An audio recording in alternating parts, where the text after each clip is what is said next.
오늘 본문 말씀을 통해서 간략하게 본문이 주는 은혜의 말씀, 의미, 이것을 몇 가지 나눠서 생각해 보려고 합니다. 제일 먼저 여기 보면 5절, 6절 말씀인데 오늘 제목도 여기서 나왔습니다. 5절 하반절, 어찌하여 살아있는 자를 죽은 자 가운데서 찾느냐, 여기 계시지 않고 살아나셨느니라 라는 말씀입니다. 살아나셨느니라.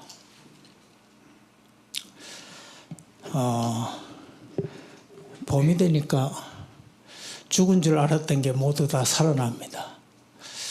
그런데 여러분들 이 부활절의 진정한 의미를 이렇게 한번 생각해 보시길 바랍니다. 대체로 부활, 다시 살아난다 이러면 회복이라는 단어를 떠올려요. 본디의 상태로 돌아가는 것, 그게 이제 회복인데, 부활이 주는 진정한 의미는 회복이라기보다는, 회복도 맞는 말이지만 사실은 변한다는 뜻입니다. 변화. 달라졌다는 얘기예요. 죽은 줄 알았는데 살아났네? 변화를 말합니다. 죄인으로 살아왔는데 의인으로 사네? 이런 거예요. 옛날에 뭐 어떤 그 상태로 돌아가는 게 아니고 다시 새로운 사람으로 바뀌어지는 것. 그게 부활이 주는 진정한 의미입니다. 우리는 회복되는 것만 해도 감사해요. 그런데 변하여 새 사람 되는 것, 그것은 전혀 새 사람 되는 놀라운 일입니다. 예수님이 다시 살아나셨을 때 죽기 이전의 상태가 아니라 부활의 몸으로 변해서 살아나셨어요. 그게 매우 중요합니다.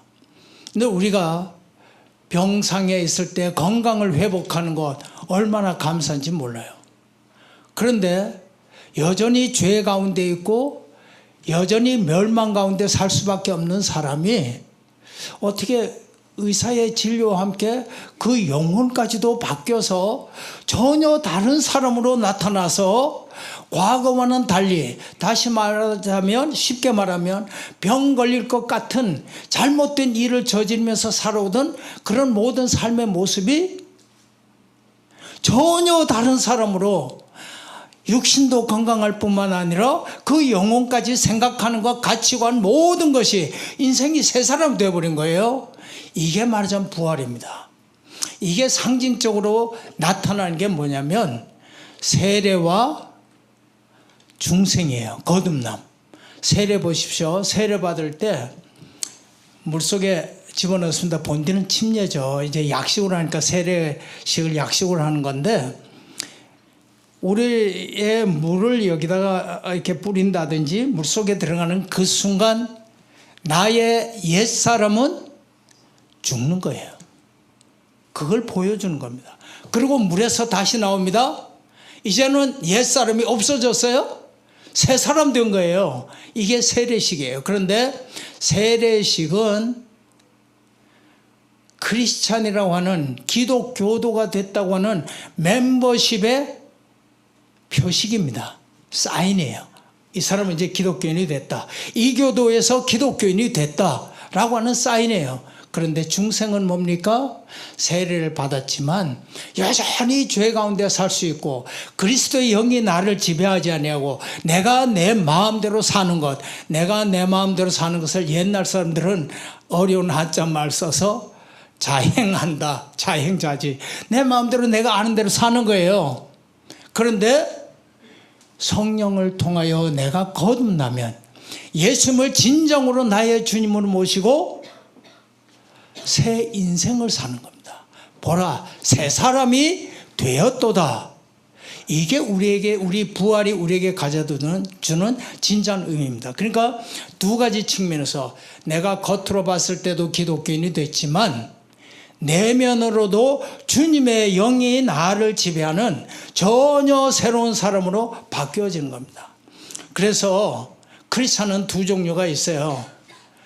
이름만 가지고 있는 크리스찬이 있느냐면 속까지도 탁 건드리면 예수가 튀어나올 만큼 예수의 피가 흐르는 크리스찬이 있는 거예요.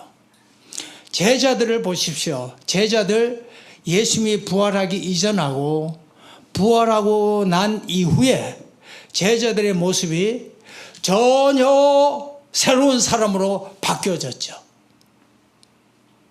오늘 본문에도 그 얘기가 나옵니다. 여인이 예수님의 무덤을 찾아갔어요. 그런데 예수님이 안 계신 거예요. 빈 무덤이에요. 자, 왜 찾아갔을까요? 향품을 가지고 장례 지내는데 어떤 도움을 주기 위해서 봉사활동처럼 예수님의 몸에 향품을 바르려고. 그러면서 돌문은 누가 열어주지? 마가복음은 걱정을 해요. 근데 누가복음에서는 그것 때문에 걱정하지 않아. 돌문을 누가 열어주지? 그것 때문에 걱정하지 않고 이상하게도 예수의 시체가 어디 갔지? 그것 때문에 근심해요. 본문에 그 얘기가 나옵니다. 그러면 잘 보십시오. 왜 찾아갔을까? 예수님이 살아난다고 하는 사실을 주님께서 이미 몇 번을 예고를 했는데도 불구하고 이 여인들은 믿었다는 얘기입니까? 안 믿었다는 얘기입니까? 믿지 않았다는 얘기예요. 나중에 베드로에게 얘기합니다. 베드로가 예수님이 살아나셨네요. 빈 무덤이에요. 그러니까 베드로가 쫓아 다른 제자들은 가보지도 않고 베드로만 가서 이렇게 들여다보고 집으로 갔대. 베드로도 믿었다는 얘기예요? 안 믿었다는 얘기예요? 안 믿었던 거야. 다 믿지 않아요. 예수님의 부활을 믿지 않았다는 겁니다. 크리스찬인데 믿지 않는 크리스찬이 있을 수도 있다. 우리 여기 계신 분들은 그런 분이 안 계시지만 그럴 수도 있다 그 말이에요. 그런데 부활이 우리에게 가져다 주는 의미는 살아계신 주님, 그분을 내가 믿고 그리고 그분이 나와 함께 계시니까 나도 이제는 죽어서 지내지 아니하고 생명처럼 살아서 움직이는 그런 그리스도인으로 바뀌어져서 신앙생활을 한다 그 말이죠. 이게 부활신앙입니다. 그 제자들이 보세요. 믿지 않았던 여인들, 믿지 않았던 베드로, 믿지 않았던 제자들 예수님 부활한 이후에는 다 믿게 됐어요. 부활신앙을 갖게 됐어요. 그리고는 수많은 추종자들이 따릅니다. 언제 우리도 잡혀 죽을지 모르는데 카타콤베 지하 무덤에서 300여 년 동안 그런 식으로 대대로 할아버지, 할머니, 그리고 아들, 딸, 손자까지 300년이면 얼마나 긴 기간입니까? 그동안 내내 믿음을 지켜왔어요. 부활 이전하고 달라졌어요. 부활 이후에 그런 식으로 신앙생활을 할 수 있었던 원동력, 그게 뭘까요? 부활신앙이라 그 말이죠. 바뀐 거예요. 변화된 거예요. 오늘 이 부활절 아침에 우리도 이런 신앙으로 살아나셨네. 우리도 살아나네. 저 사람 살아났네. 저 사람 살고 있네. 저 사람 죽지 않았네. 좌절과 절망과 그리고 희망이 없는 것 같은 데서도 염려, 걱정, 근심이 소소록하게 많은데 꼿꼿하게 부활신앙으로 살아있네. 주님이 살아나셨느니라. 나 이름 갖다 붙이면서 나도 살아났느니라. 이렇게 살아가시는 여러분들 되시기를 주님의 이름으로 축복합니다. 이게 사도 바울이 이걸 뭐라고 하는 거니? 이걸 복음이라고 그랬어요. 놀랍죠? 복음 이러면 예수님의 말씀 전체가 다 복음이고 기독교의 가르침 모든 것이 다 복음, 기쁜 소식인데 사도 바울은 이걸 복음이라고 15장 고린도전서 15장은 우리가 부활장이라고 그러죠. 부활장에 보면 부활에 대한 이야기가 길게 나옵니다. 그 긴 이야기 여기서 하려면 시간 많이 가죠. 근데 1절 한번 보시러 하는데 1절에 이런 말씀이 있어요. 15장 1절에 보면 형제들아 내가 너에게 전한 복음을 너희에게 알게 하노니, 그렇게 한 다음에 뭘 얘기하는지 아세요? 부활을 얘기해요. 이게 복음이라는 거예요.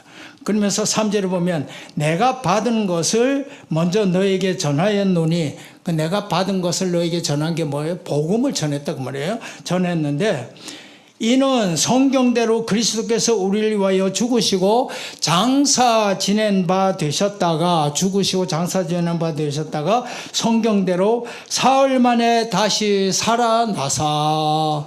이게 복음이라는 거예요. 내가 이걸 너희들에게 전달했다. 나도 전해받았고 나도 전달했다. 우리가 복음을 전한다. 그건 뭡니까? 너희들이 죽인 유대인들을 향해서 너희들이 죽인 예수, 그분은 다시 살아나셨습니다. 하나님께서 그를 살리셨습니다. 이게 복음이라는 거예요. 그럼 복음이 뭐예요? 살리는 게 복음이야. 살아나신 게 복음이야.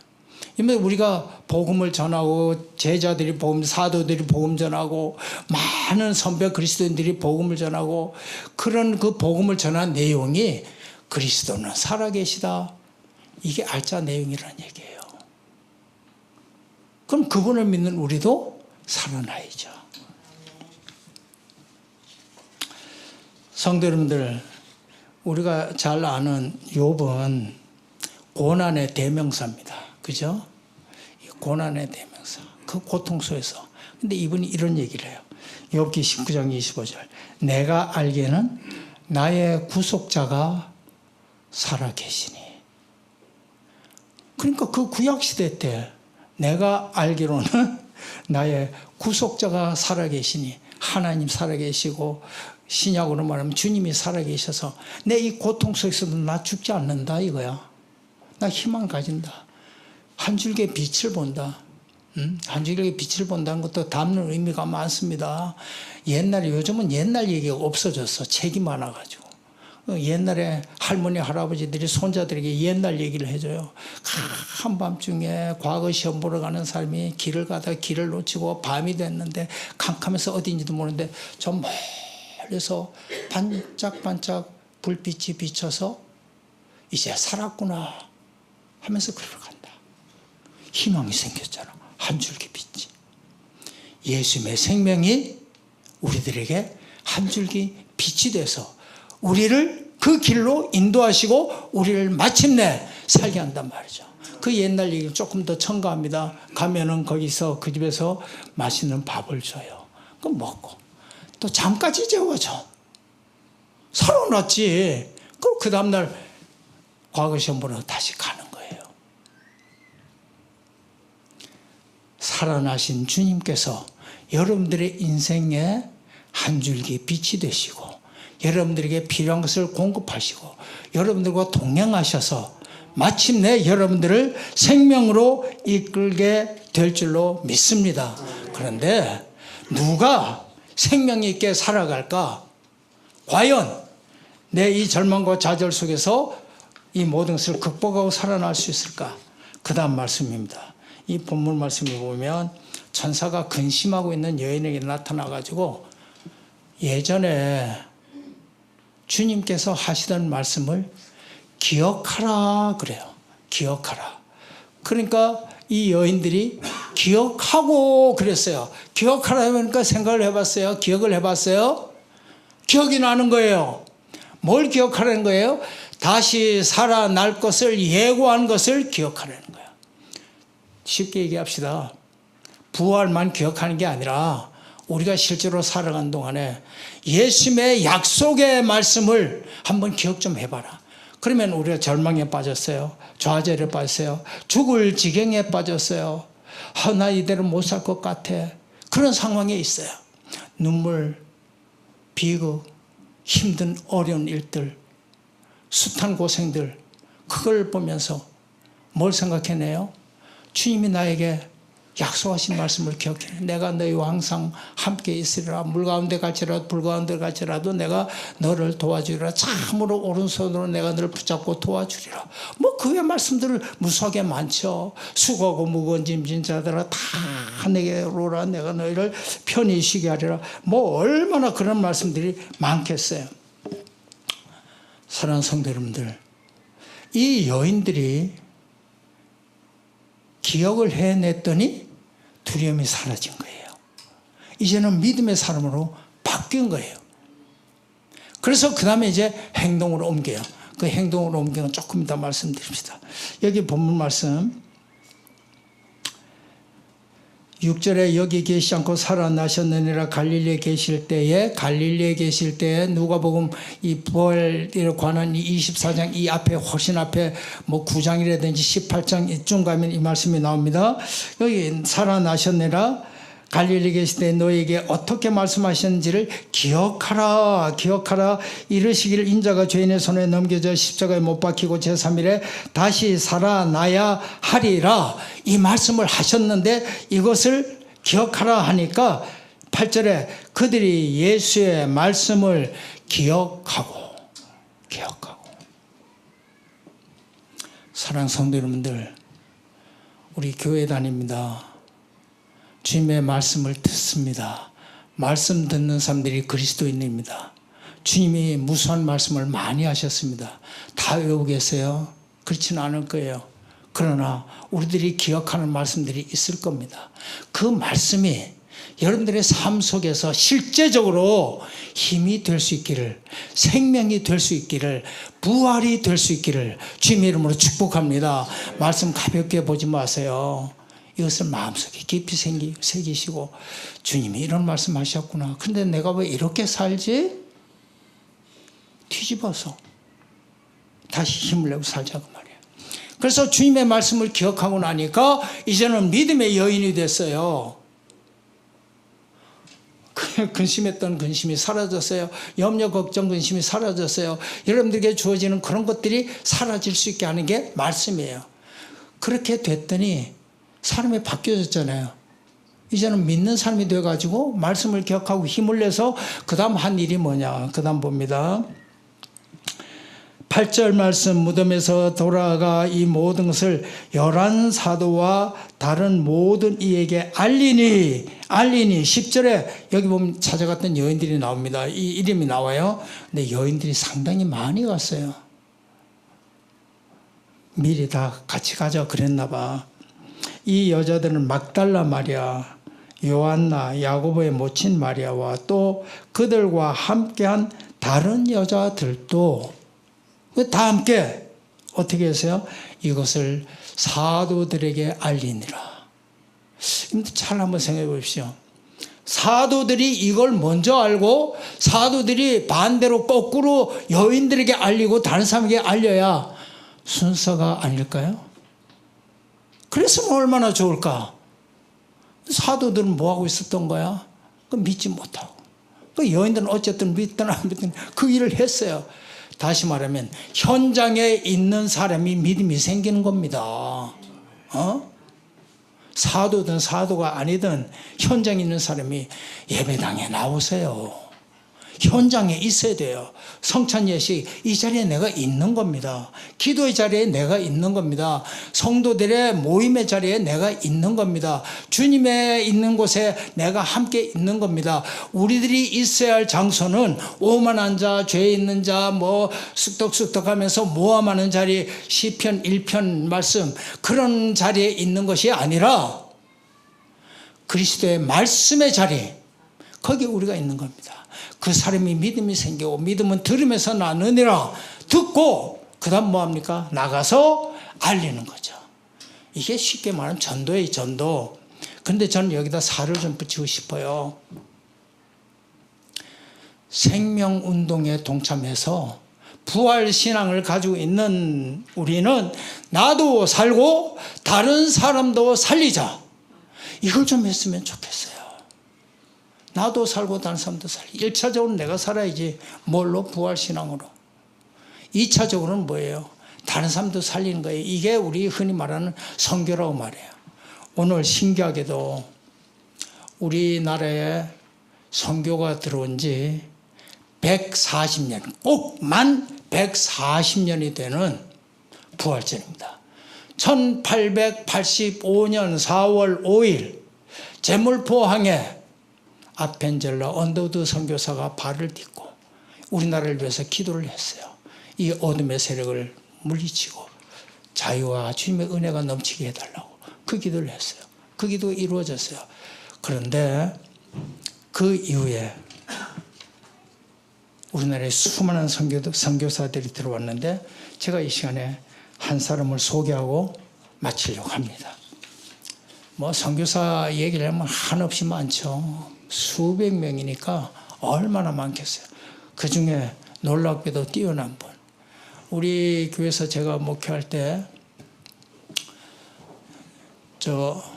양화진의 외국인 묘지 또는 선교사 묘역 거기에 방문을 한 적이 있습니다. 교인들과 함께. 거기에 가면 한 가족이 5명이나 한국 땅에서 복음을 전하다가 죽어서 거기 묻힌 무덤이 있어요. 그 묘지가 있어요. 그게 누구냐? 로제타 셔우드 홀이라고 하는 여자분이에요. 그 선교사예요. 이분은 이 남편도 한국에서 죽었고 이 사람은 여기서 43년간 한국에서 선교활동하다가 미국 가서 죽었지만 한국에 묻어달라고 해서 한국에 와서 묻히고 그 딸도 3살 때 풍토병으로 한국에서 죽었어요. 그리고 그 아들과 며느리가 또 의사가 되어서 여기 전부 의료 선교사입니다. 또 한국에 와서 의료 선교를 하다가 그 2 아들과 며느리 부부도 죽어서 그 5 식구가 한국에서 땅에 묻혔어요.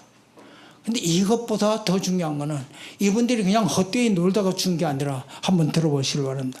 이건 하도 길어서 뭐 요점만 정말 말씀을 드려야 되는데 이 셔우트홀 여사가 한국에 와가지고 보구여원이 뭐냐면 여인들을 구하는 병원이라는 얘기예요. 이게 동대문 옛날 분들 아실 거예요. 동대문 뒤에 그 이대 병원이 있었어요.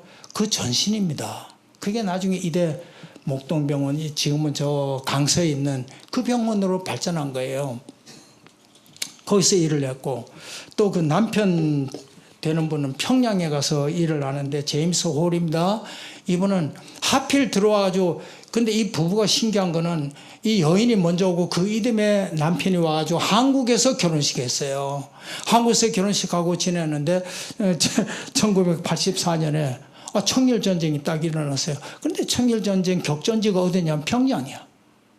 평양에서 의료 선교하는데 그러니까 환자들이 갑자기 급증하는 거예요. 부상자들 뭐 막 다 치료하는데 이 병에 노출이 돼가지고 그만 장기부스에 걸려서 죽고 말아요. 결혼한 지 몇 년 만에. 근데 그때 자기 딸은 3살이고 뱃속에 아들이 있었어.